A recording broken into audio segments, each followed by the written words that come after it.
What is up, guys? Welcome back to the channel. My name is Travis. This is TWA Motorsports, and today we are back on the 55 Chevy.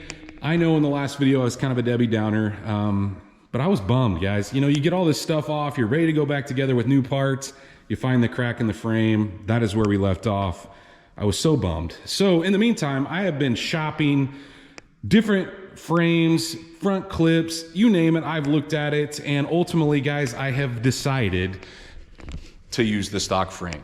But I'm gonna pull it out from under the car and we're gonna get it fixed. I'm gonna have my buddy fix it. We're gonna clean it up a little bit, we're gonna brace it up a little bit, and ultimately I've decided to use that. I think, look, nothing against Schwartz Performance, Art Morrison, the Roadster Shop, they make great products, do not get me wrong. But guys, ultimately, I'm not gonna be shoving this thing into a corner at 130 miles an hour. I'm not going autocross with it. Ultimately, what I wanted was just like I bought. I just wanna lay it out, cruising around, and just drive it. So that is what I ultimately decided on. And really, guys, money-wise, it's a lot of money to buy an aftermarket chassis. Although Schwartz Performance really did, they worked me up a quote, allowed me to use the stock or the rear end that I already bought, and they have a bag on strut design. I think they make some good stuff, but it really boiled down to I didn't want to spend that kind of money on this thing. So we're gonna yank the stock chassis out from under it, and that is my plan in this video today. It's gonna be a lot of work, guys. The other thing I want to do, I'm not going to show you, in order to get separate these two, we're going to have to do a few things. I'm going to take the front and rear bumpers off. I'm not going to show you guys that. It's just a series of bolts.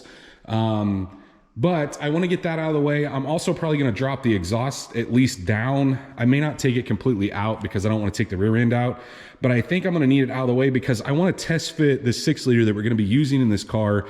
I've got brackets to mount this, but and they bolt in, but I would really like for my buddy, when he fixes that, to weld around them. And then we'll probably do some bracing and whatnot. But ultimately the goal in this video, guys, is to get the two separated. So it's gonna be a chore, and I'm gonna show you guys the process. So mainly the next thing you're gonna see, I'm gonna go ahead and knock the bumpers off, maybe get the exhaust loose. If there's anything else underneath that I think I want to do, I'll take you guys under there and show you. But I think the next part of this video you're going to see, I will get the cherry picker over here. We're going to lift this thing up. I'm going to get a transmission housing on there. I've got an empty housing, what I'm going to be using. So I'd like to see where it's going to set, get those things marked, and then pull the frame obviously out from under it. I'd like to get that stuff in there. So either way, that'll be the next thing that you guys see. I'm going to try to leave the steering linkage in there because I want to know where that's going to be.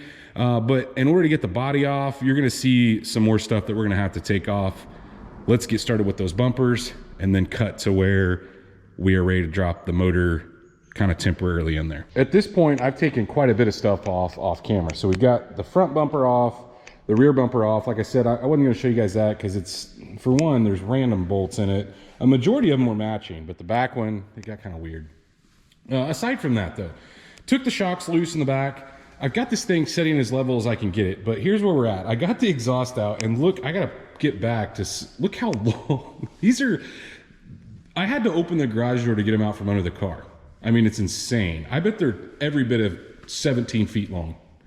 It's crazy. But we're to the point now where I want to try to drop this motor. I've got an extra transmission here. So what I'm planning on doing is I've got that all the way to the front. You can see my plate on my LS motor. So what we need to do is we need to get it hooked. I'm going to put this on the back. It's just an empty case, but I kept this for mock-up reasons. And we're going to slide this thing down in here and kind of see where this sets. So how these motor mounts work is you need to bolt them to the side of the motor, which I'll show you in a second. And then we need to kind of set it in here. And then we get our marking area, which is somewhere like in this vicinity, in order to get this thing mocked up. I want to do this before I take that thing to the machine shop and have it all cleaned up and re-ringed, and whether I go with pistons or whatnot, whatever I do. I want to get this done because I want to pull the frame out. Obviously, that's what the whole video is about, is us pulling the frame out. But when I get the frame out, I want to be able to bolt those things in place and then have my buddy who's fixing the crack weld around it. So that's the whole purpose in this. I didn't want to be trying to fight both these things. Let's try to get as much done as possible. But before we pull the frame, we still got to get the steering column out. Obviously, like I said, guys, that's all one piece, but I wanted to keep the drag link in right now. That's why I didn't do that, because I want to kind of see, I know this oil pan is going to set really low. I'm hoping that it clears just so I can get the positioning. So let's go grab the pieces we need to put on the side of the motor, get those on, and I'll show you what part we're using. I'll also link it in the description down below. Got the motor lifted up, and this is what we've got. So you've got 8 bolts to bolt this guy on. You can see it has a top and a bottom, obviously. Well, it's not labeled bottom, but that's the top. And so this guy needs to go on here for test fitting reasons. We'll get it mounted to the motor with the bolts, and we're gonna do that with both of them, so on both sides. And they're the same part number, guys, so you can't screw it up as long as you put the top to the top. So we'll get that in place, and these come from BRP, and I've read some reviews. Both people love them, people hate them. We're gonna see for ourselves. I don't generally read a lot into it. If people like them, I'll give them a shot.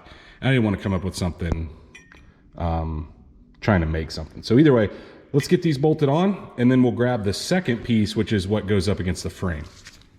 Next thing I did, as you can see, is we obviously put a transmission, that case on the end. I just used 4 bolts, no sense in I just wanted to cinch it up against the block to make sure we got good fitment. So now that we've got that in place, we have these guys. So you can see we do have a passenger and we do have a driver. So what these will do is it comes with all the bolts you need. Obviously this is, well, that is the passenger. So we're gonna put that up in there like this, and we're gonna use the bolts that they supplied with this kit. So not only do they supply the ones that we just cinched down here, but they supply these guys as well. And this is obviously where you get your mount. Now this is, I believe this is polyurethane. Yeah. So either way, I'm gonna put those on. I'm probably gonna take those apart before we weld, because a lot of times, you know, you'll melt them. But we're gonna get these on both sides, and then guys, we can set it into place, or try to, is what the plan is, with the transmission on it. And I wanted to get a bunch of lean, that's why we've got it that way, to get it down in there, and I can use a floor jack underneath to kind of level it up. But we're gonna see if we can get it to set in between the frame rails where it needs to go. So he's wheeling the jack under there. We've got it started in here, and it seems like it's fitting okay, except obviously we've got a ton of tilt on this, guys. And this isn't probably the way we'll go in with it once we're ready. Or maybe we will, I don't know. We'll just have to see. But either way, he's gonna lift on the backside of the transmission. That'll help level this out. Maybe we can kind of smooth it back into place. Here's the problem that we've ran into. The drag link is hitting that oil pan, and I knew that oil pan was too big, but I thought maybe we could at least test fit. So it's not gonna happen. So I got a couple options here. We can pull the transmission off, which I really don't wanna do because I wanna know where that's gonna set. We can take the oil pan off, which I really don't wanna do. The last thing is I'm thinking I'm gonna take the drag link loose right here at the idler arm that's on the passenger side. I'm gonna loosen it, and then we should just be able to fold it down at least enough to clear the oil pan, and then maybe I can put it back into place just for fitment reasons to see. But that's the plan here. Now we've got it setting in there. That's all we needed as far as clearing the oil pan. Now guys, look, that oil pan's going away, but the transmission fits well. You know, a lot of people say on the 6-speed cars you have to bend that little flap over in between, but nothing here. I will tell you that side to side, there's a little bit of a clearance. I don't know, you can see that gap in between their mount. Now guys, when I slide, I can split that difference, and I'd say it's about a 1/4 inch of gap.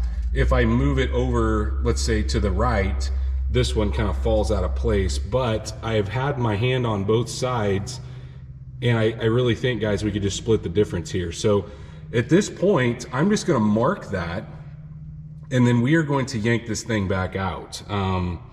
I really don't see the point. I may put a washer in there and see if we can get it equally spaced, and then I'm just gonna mark around it. I'm gonna mark the holes, and I'm gonna read their instructions again. I'm pretty sure they said it's supposed to set level with the top side of the frame, if I remember right, but I will let you guys know kind of after I mark it. But either way, you can see kind of what I'm talking about, welding around the outside just to give it an additional support.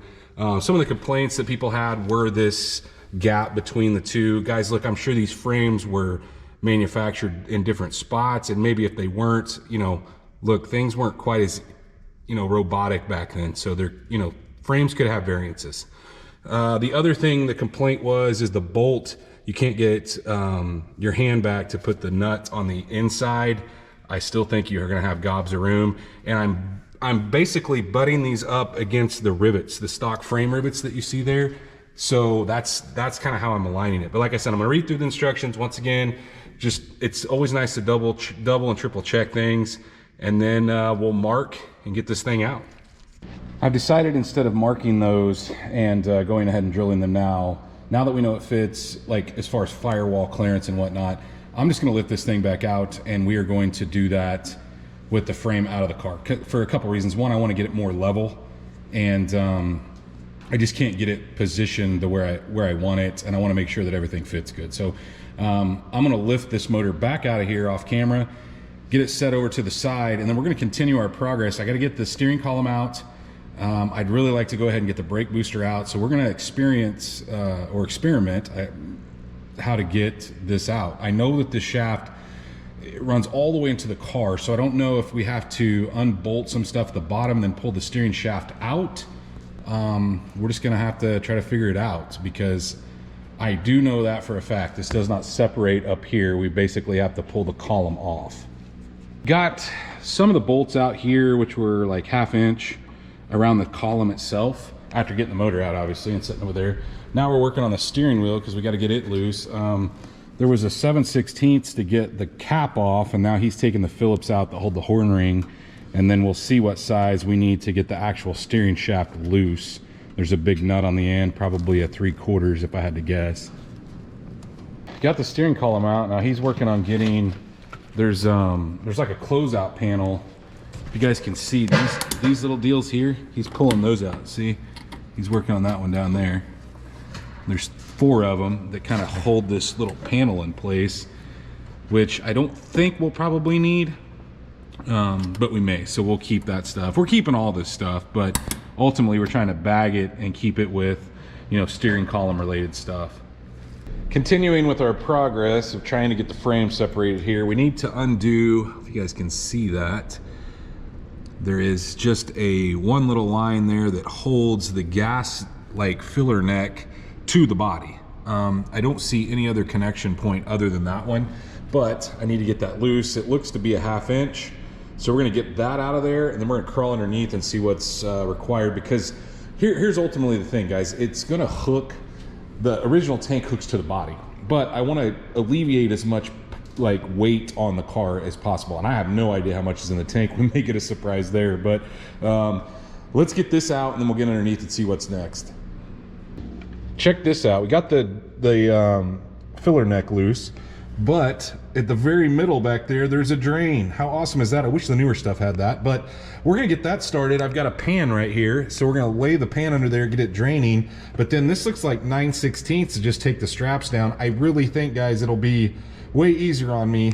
I don't know how much fuel's in it, but I think it'll be easier if I drain it first, that's for sure. There wasn't very much gas in there, I'll tell you that. So I'm gonna use a new tool that I got for Christmas I'm pretty excited about, and that is a ratchet. So we're gonna use that to get the 9/16 out, and hopefully we can get the gas tank loose. Check it out, that tube is completely separate, and it like pushes into the tank. So holy cow, is that a pain, guys. But we've got it loose. As you can see, I've got my jack under there supporting it. I need to get the fuel line off the front though, because that is holding us up. So I'm gonna slide under there and see if I can get the fuel line loose, but then we should have this thing out of place. But there's where it hooked in. And like I said, man, that was a pain to get that thing out of there, but it's out now. Let's move under here and see if we can get the fuel line loose. After unhooking that fuel line up front, and then 2 connections, obviously we have a feed for our gauge, and then there was a ground right here that actually broke. We're out. And I'm gonna go ahead and take the straps out too. They just hook on the front side, and then just kind of stack this somewhere here in the shop. The next part's gonna be a little tricky. So here's the plan. We've got everything taken out that I wanna take out. So I've got, obviously, the gas tank out. We've got all the wires disconnected. I'm gonna make one more pass through here and make sure, but we've got all the wires disconnected that go into the body and then to the frame.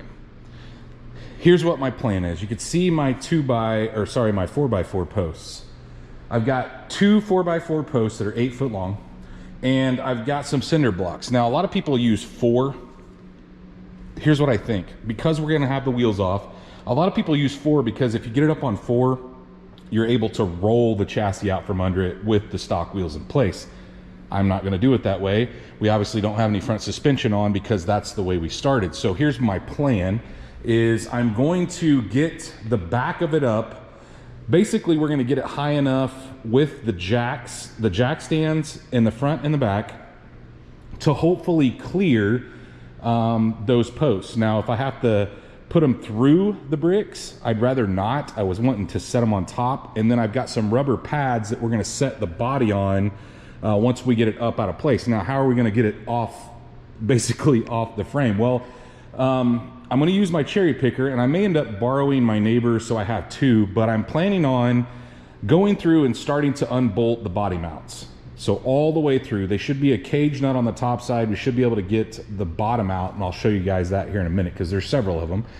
And once I get it up where I need it, we're ultimately gonna use the jacks.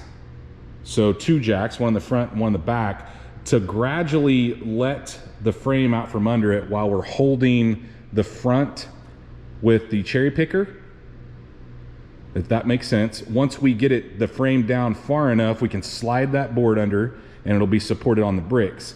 And my hope is, guys, is that I can set my frame down on my go jacks and roll it out that way. So I am gonna have to take the rear wheels and tires off.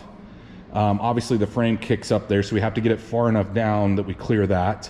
And so that's the next step. I'm gonna get it all jacked up, kind of put the bricks in position, or at least where I think they're gonna go, get the rear wheels off, and then we'll just kind of look at it and go from there. Like I said, I'll show you where the body mount bolts are. Well, I will tell you there's a little bit of a change of plans in the fact that there is no way I'm gonna get it on 3 bricks. That is about my comfort level, getting it off the ground. So we're gonna probably have to do a little bit of lifting with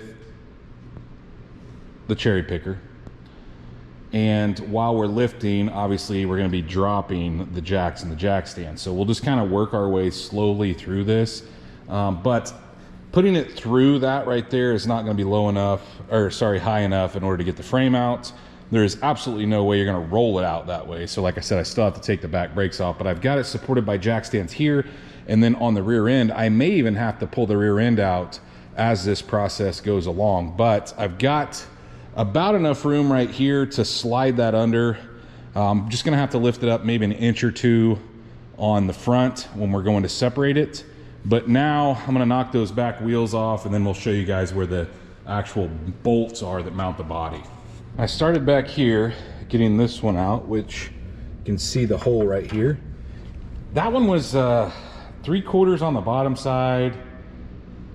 It was like 5/8 on the top side. It was just, or 9/16. It was really odd. Not all of them are like that. So I think, guys, kind of what was done is bolts were lost as this thing was going together, because there's like different amounts of washers on one side. So what I'm going to do is I'm basically going to loosen all of them. Most of them shouldn't be like that. This one had a nut on the bottom. Most of them should be threaded in. I'm hoping I don't have to take the seats out or anything, but hey, look, if I have to, I have to. But we're gonna work our way down the side.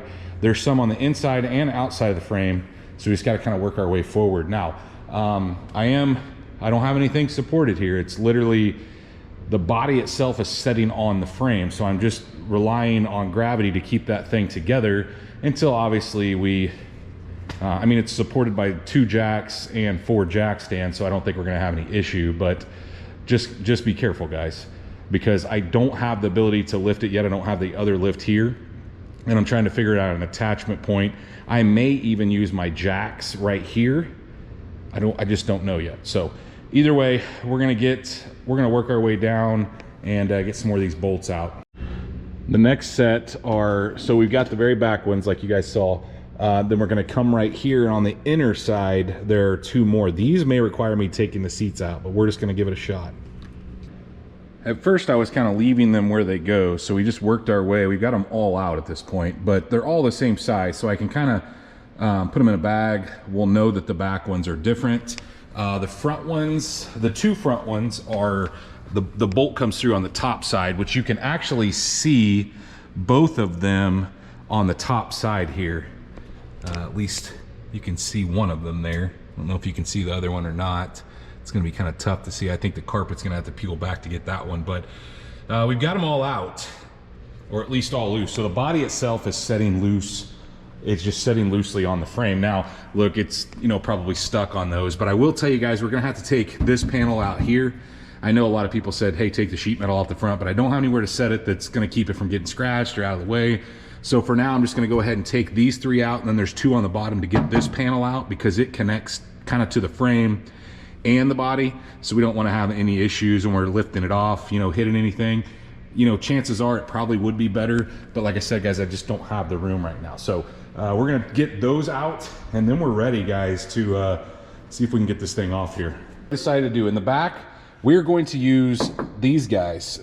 So I know a lot of people use these holes here, but the problem is, guys, they're like in an oddball area, so you just can't get anything in there, and you can't get anything real long because it goes to the frame. So I'm gonna use these. I'm gonna take, there's another bolt on the end of this that was kind of acting as a jam nut. This is what mounted our gas tank. So I got these to fit in here, but I'm not just gonna use these. I've got a piece of steel that I'm gonna drill holes in. So we kind of spread this weight over these two areas. At least that's my plan anyway. So these are good for like 1,000, 1,200 pounds a piece.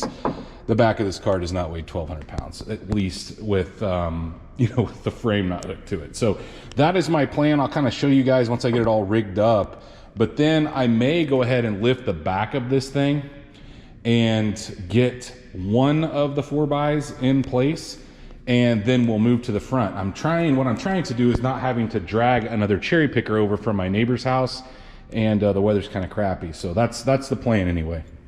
So after a little bit of work, this is what I've got, and we're gonna put this on the bottom side. I was able to just bend the tabs back on the bolts that went through. They're just carriage bolts. So I'm gonna put that on the bottom. I did this a certain depth back because there's a piece right here that you can't really sandwich up against. So wanted to set as flat as floor on the possible, otherwise I'd have put it in the center, but this will work. I'm gonna get the eyelets threaded through both this and the floor. Let's take a look at what we got. You can see we have two eyelets now that we can hook to, and you can see my plate there on the bottom. So let's give it a shot. See if we can just lift the back up and what that ultimately looks like. I'm gonna grab my cherry picker and bring it over here. Now I was originally gonna use my chain, but my chain just doesn't give me the confidence that I like. It's too big, it's a little too thick there. And so for one, I can't get my hooks in those eyelets. The eyelets aren't big enough. And two, I can't get a bolt through it where I feel comfortable. So these things are pretty strong. And look, guys, we're just lifting the back.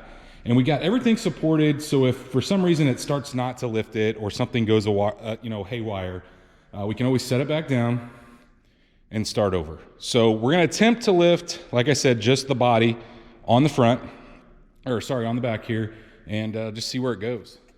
So I've seen pictures and whatnot of other people doing it this way, but guys, it has got me feeling really leery with, I don't know why, but it just seems like it doesn't start to separate from the frame until I get quite a bit of movement on the cherry picker here. And so what I ended up doing was I let my jack stands down just a little bit, and then I adjusted the height with my floor jack. I don't know, it's got me feeling not comfortable about not having the front supported. I don't think it could possibly go forward, but it's got me really nervous about it. We have a long way. I guess I didn't realize how far the frame had to come down in order for us to get clearance to put those on these blocks. And I've also noticed a couple people put them through here. I don't know that I necessarily want to do that. There's no real great spot to mount right there. I really want to do it just similar to a two-post lift. It should be no different.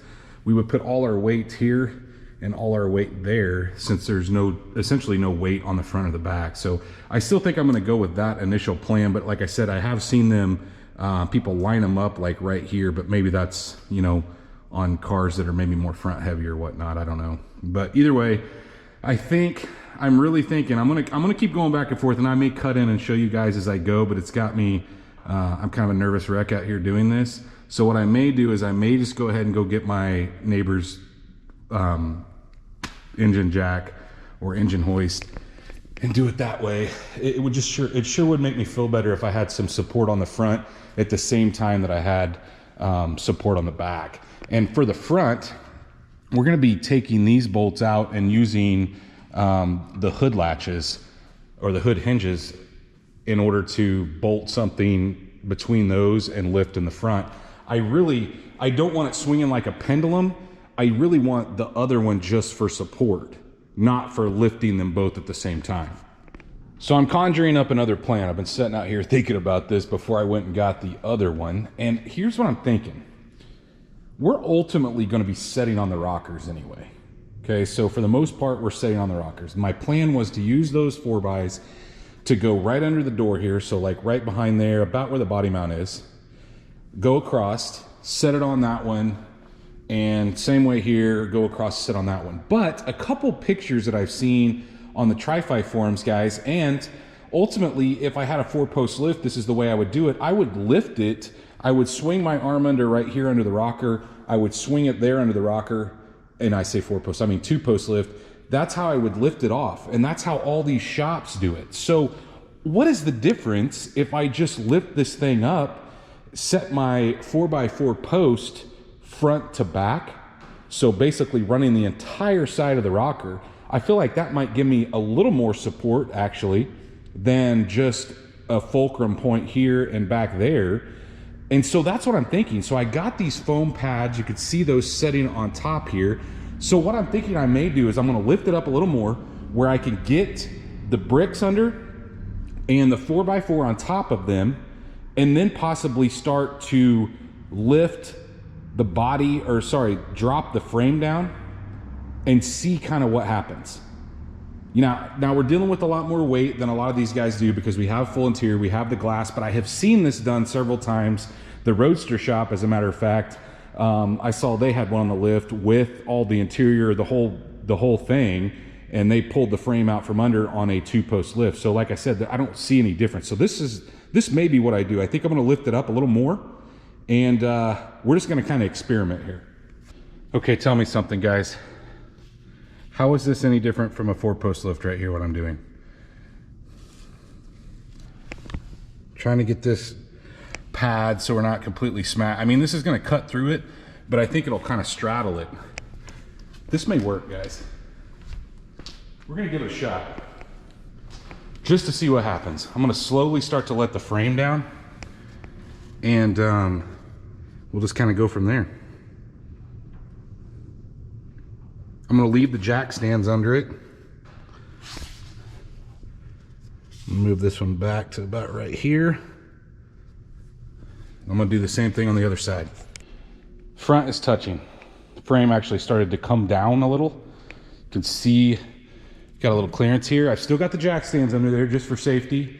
I've just let them down, not touching the frame in the back, or in the front, not touching it in the back. We're gonna keep going just little by little. I think we may have figured something out here. Woo-hoo-hoo! Look at this.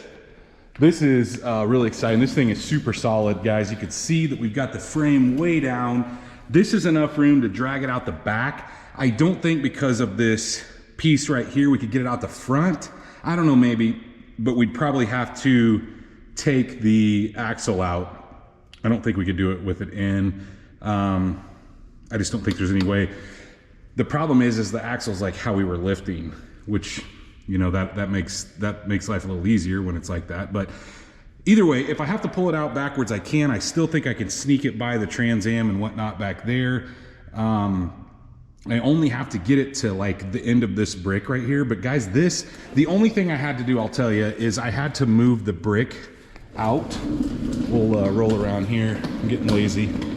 Roll around here and check this out. But the brick was interfering with that guy right there. You can see that cross member was gonna hit the brick if I didn't move it out some. So I put my jack right here under the end of this and just gave it a little lift so I could wiggle these boards out.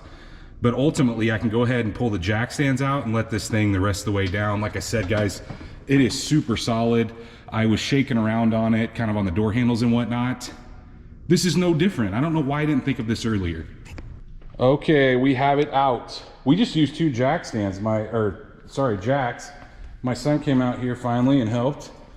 And anyway, so with 2 blocks, so cinder blocks right there, and the 4x4 post, wheels off, we didn't have to remove the rear end, which is exciting. It cleared in the back. There's no way you're gonna drag it forward though.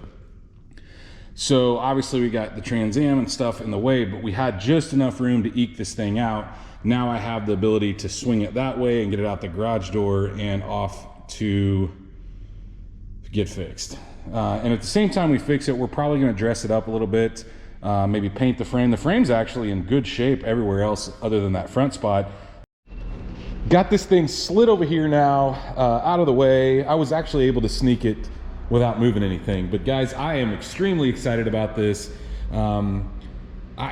Look, we have some stuff we have to do, obviously, before I take it off and have somebody fix the frame. So I'm thinking, here's what I'm thinking. I may leave it here for a day or so because I want to knock some brackets off, and I'll just show you guys that in the next video. We got some cutting to do. I figured I'll have somebody come help me flip it over. We'll get the spots cut out that I wanted to cut out for the bags. I want to take some of the pieces off of the frame that we're not going to be using, and then once that's complete, you know, the rear end will be off of it. Honestly, I could take the rear end off. That's probably going to be in the next video. We're going to take basically everything off that can come off, that needs to come off, and then we'll get it up to, I think I'm going to have a buddy of mine do it. Well, one of 2 buddies are going to do it. I don't know if one of them has the time. The other one does it for a living. So we'll just have to see, and I will obviously take you guys and show you when I drop it off. If it's something that I'm there while they're doing, I may show you guys some of the progress, but ultimately, I want it solid. I want to clean up some stuff. I'm going to take it to my painter when that's all finished. So at this point, this video is done, guys. Can you get a frame out from under it on your own? You sure can. If your rockers are solid, you can do exactly what I did here. And, you know, it kind of sucks because I can't do anything with the actual car as far as moving it unless I built some sort of dolly or something to go underneath it, but we're finished. Anyway, if you guys have enjoyed me disassembling another car, please go down there and smash that thumbs up button. If you guys are not subscribed, go down there, hit the subscribe button. Of course, ring the bell icon that notifies you every single time we drop a new video, and stay tuned to see this thing start to come together.